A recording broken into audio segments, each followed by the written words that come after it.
Mi nombre es Valentino Méndez. Esta es una serie de presentaciones de estadística. En esta ocasión vamos a hablar sobre distribuciones de probabilidad. Primero vamos a hablar sobre algunas definiciones iniciales. Antes de modelar hay que hablar el mismo idioma.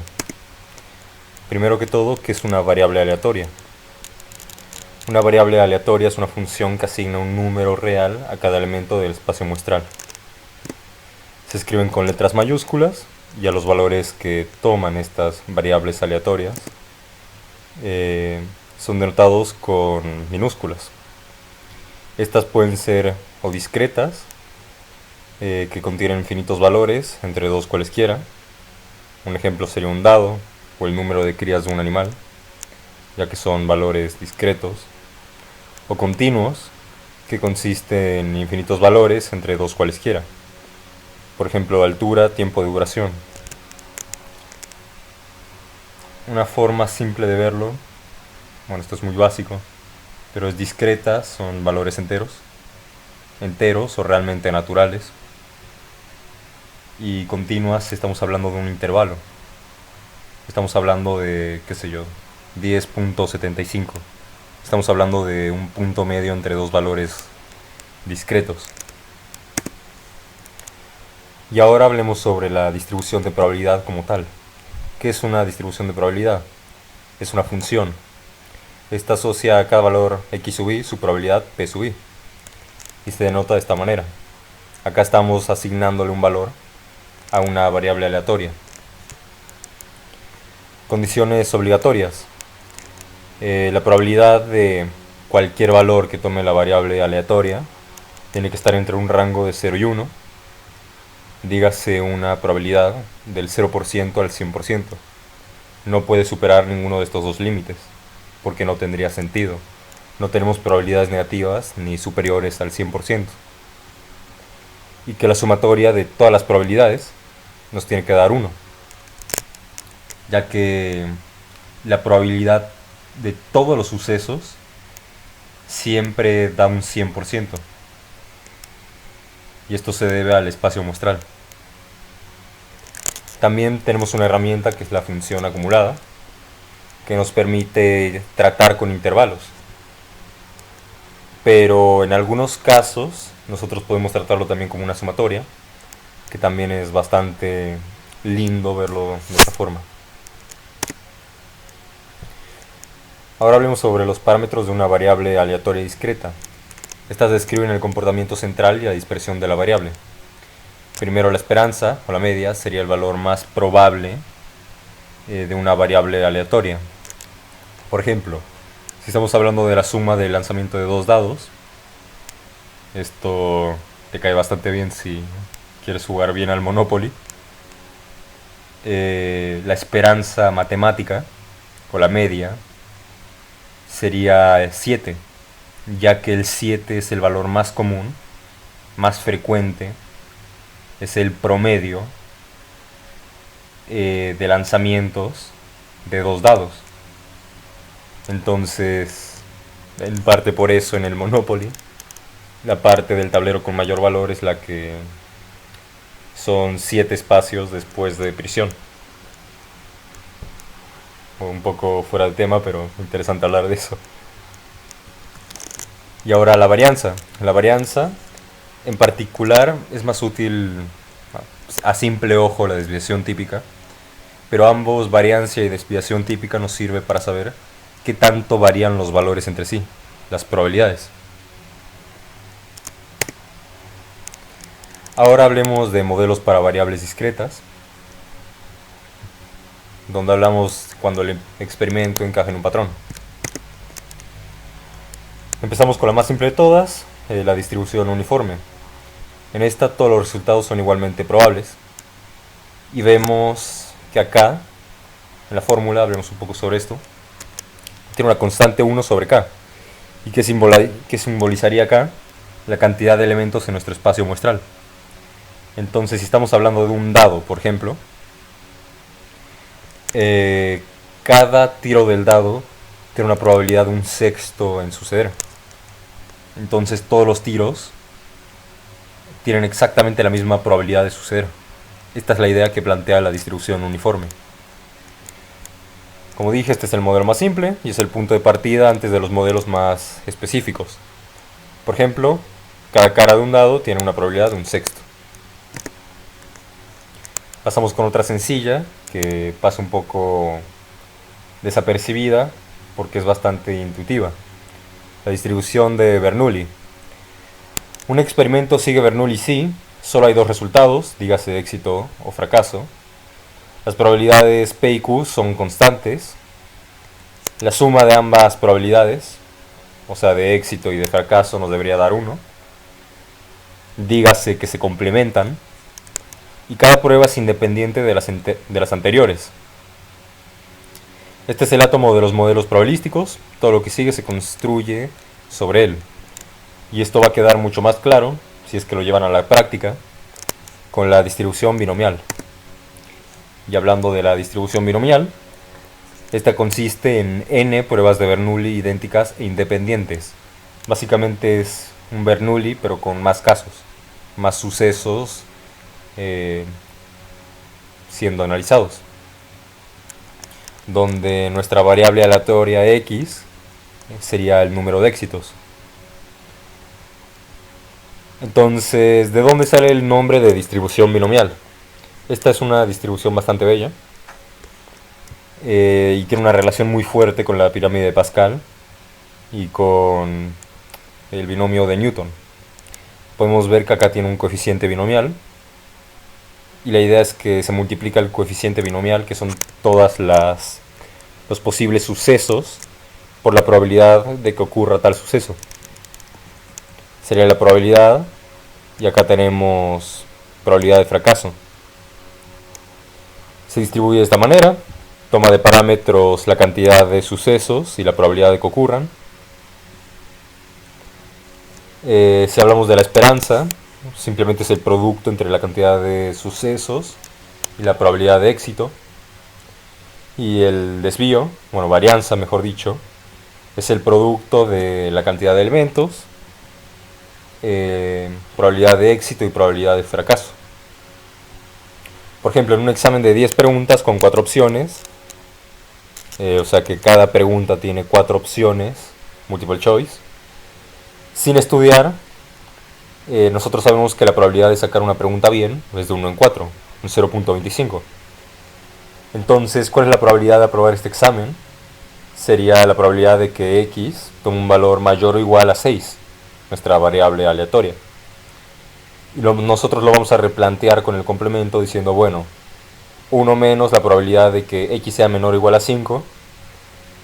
Aplicamos la función, aplicamos esto, ya conociendo los parámetros, y sabemos que la probabilidad final va a ser de un 2%, por lo que no es tan buena idea presentarse un examen multiple choice y dejarlo toda la suerte.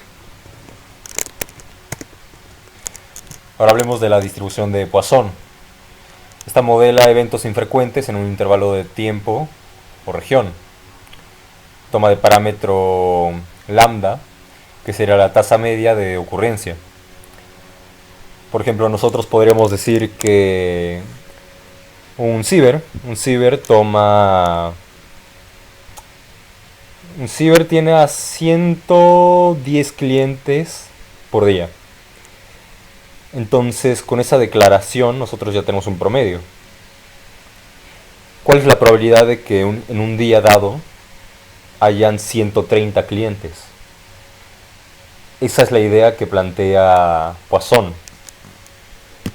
Entonces vemos que utiliza un límite, una constante de Euler.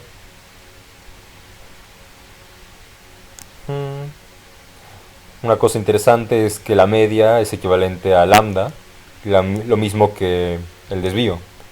Entonces esto después nos permite normalizar. Esto nos sirve por si tenemos un valor de lambda demasiado grande. Y bueno, hablaremos un poco más del tema de normalizar.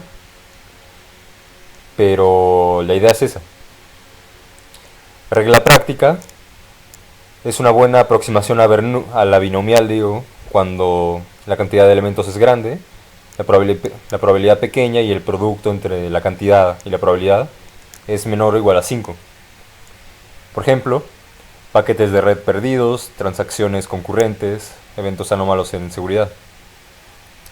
Cabe decir que la distribución de Poisson es de las más utilizadas en el día a día. Entonces, sería interesante que uno en su día cotidiano se planteara algunos problemas con Poisson. Y uno descubre que realmente puede no solucionar, sino plantear la probabilidad de algunos escenarios interesantes. Pero bueno, retomando. Vimos 3 modelos discretos, 3 formas de ver el mismo fenómeno. La uniforme, cuando no hay preferencia entre resultados. La binomial, cuando repetimos una prueba con 2 salidas posibles. Y dentro de la propia binomial entra Bernoulli, como un caso independiente. Y la Poisson, cuando el evento es raro y ocurre dentro de un intervalo. Lo que sigue es el salto de lo discreto a lo continuo.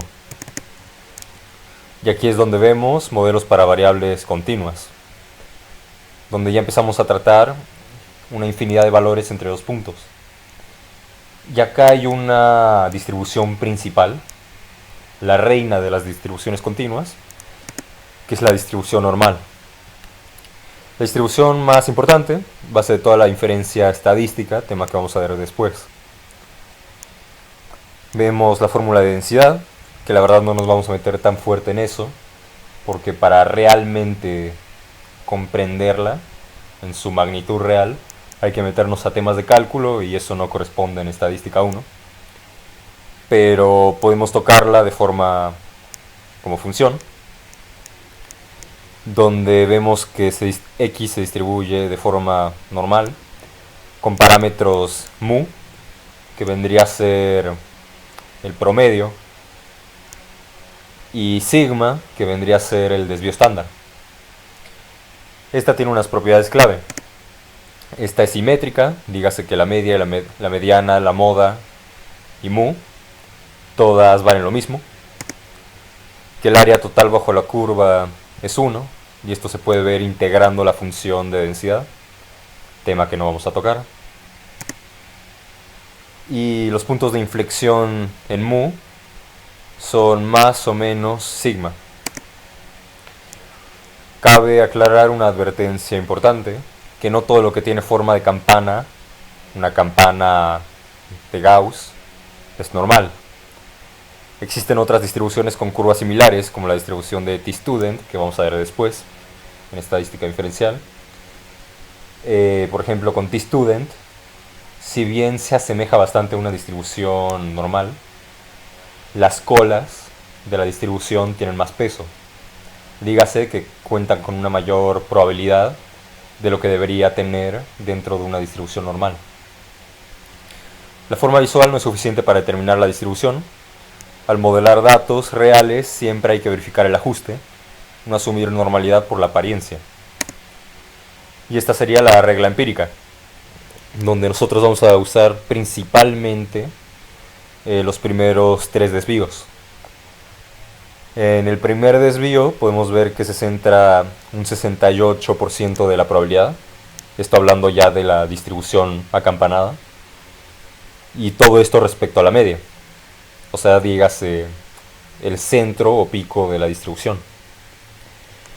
Después a 2 desvíos, ya sea por debajo o por arriba de la media, se centra un 95% de la distribución, y a los 3 desvíos un 99.7%.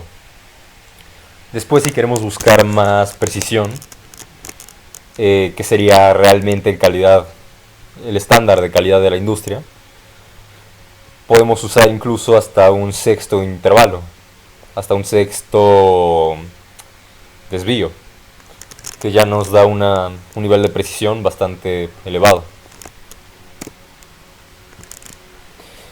Y ahora también podemos hablar de esta herramienta que mencioné superficialmente anteriormente, sobre el tema de normalizar. Tenemos la normal estándar y tipificación. La normal estándar tiene mu igual 0 y un desvío igual 1.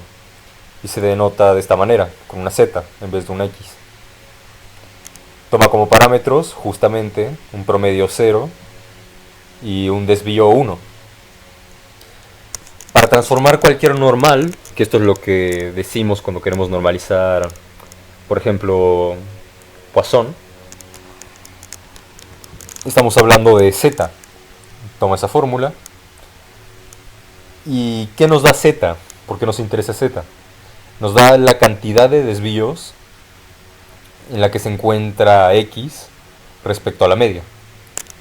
Entonces, con esa idea de los 6 sigmas que vimos anteriormente, podemos calcular de una forma simple la probabilidad de que ocurra algo. Por ejemplo, una especie pesa un promedio de 36 kilogramos con un desvío de 3 kilogramos. Queremos ver la probabilidad de un ejemplar de 39 kilogramos. Simplemente aplicamos la fórmula y vemos que tenemos solamente un desvío, por lo que la probabilidad de que z sea menor a 1 es de 0.84.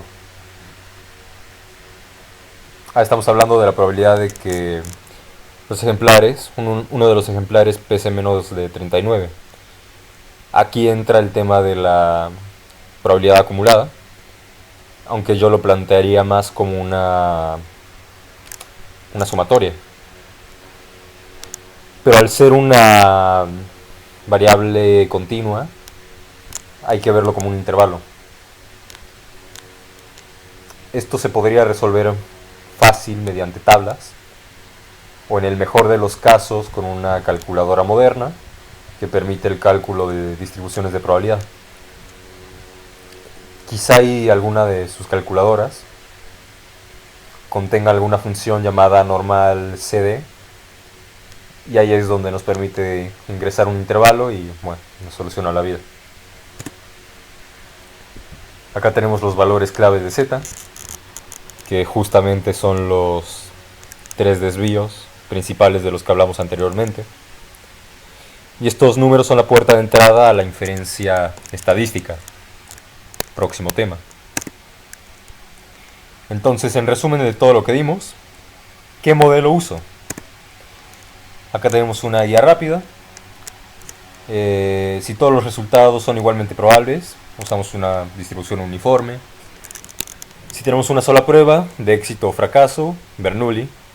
Si tenemos varios casos de Bernoulli, usamos la binomial.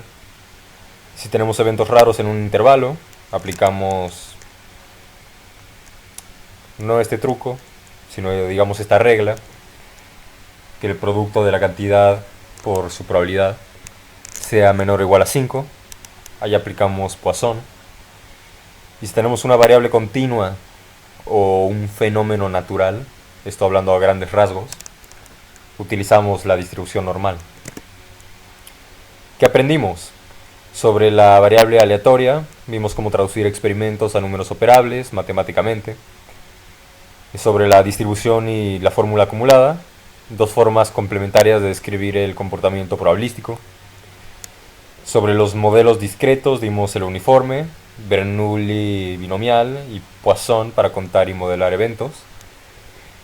Y para variables continuas dimos la distribución normal, que es el modelo continuo más importante, base de la inferencia estadística.